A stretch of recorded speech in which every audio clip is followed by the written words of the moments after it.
Dans cette vidéo, on fait une brève révision de tous les groupes de mots. C'est parti! D'abord, il faut se rappeler ce qu'est un groupe de mots. Il s'articule autour d'un noyau qui est obligatoire. À ce noyau, je peux ajouter une expansion qui est souvent facultative. Le noyau, lui, donne son nom au groupe. Par exemple, si le noyau est un nom, il s'agit d'un groupe du nom. D'abord, le groupe du nom. On l'appelle souvent le GN. Il s'articule évidemment autour de son noyau, ici en rose, le nom. Devant, je place souvent un déterminant. Je peux le laisser tel quel, mais je peux aussi ajouter une de ces expansions ou plusieurs de ces expansions. Regardons l'exemple, le crayon bleu. Le, c'est le déterminant. Le noyau, c'est le crayon. Et l'expansion, qui est un groupe adjectival, est bleu. Le groupe de l'adjectif, qu'on appelle aussi le groupe adjectival, ou encore le GADJ s'articule autour de son noyau, l'adjectif.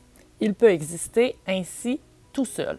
Je peux cependant ajouter devant cet adjectif l'expansion groupe adverbial. Je peux aussi ajouter après cet adjectif l'expansion groupe prépositionnel. Regardons l'exemple.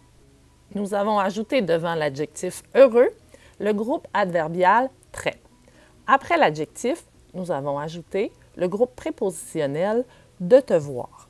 Ces deux expansions qu'on voit en bleu sont facultatives puisqu'elles peuvent être enlevées. Effectivement, il est possible de dire tout simplement « je suis heureux ».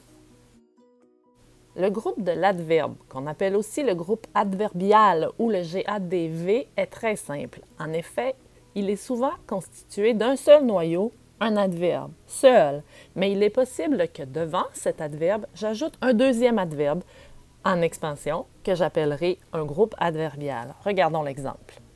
Dans « tu cours très vite » est un groupe adverbial.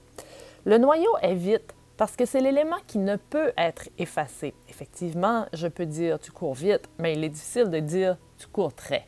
Donc le noyau est vite, très vient seulement modifier le mot « vite ».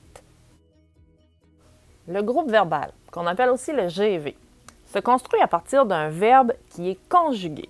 À ce verbe conjugué, il est possible d'ajouter une de ces expansions ou plusieurs de ces expansions.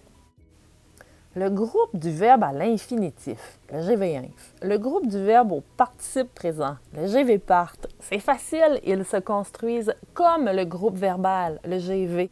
Ils ont les mêmes expansions, mais le verbe de ces groupes est à l'infinitif ou au participe présent. On les distingue parce que le GV, le groupe verbal, lui, est toujours un prédicat, alors que ces deux groupes, le GV-inf et le GV-part, ne sont jamais prédicats de la phrase, ils ont d'autres fonctions.